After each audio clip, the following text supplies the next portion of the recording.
Equation of a line passing through 2 points. The first point has x equals 12, and y equals 3.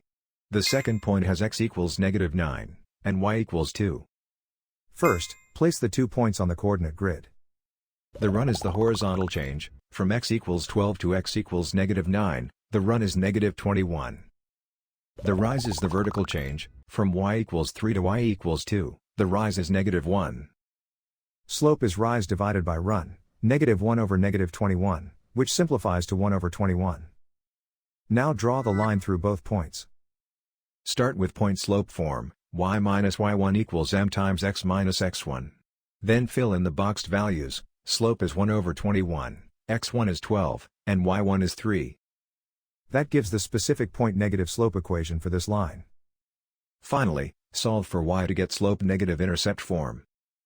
The graph and the equation describe the same line.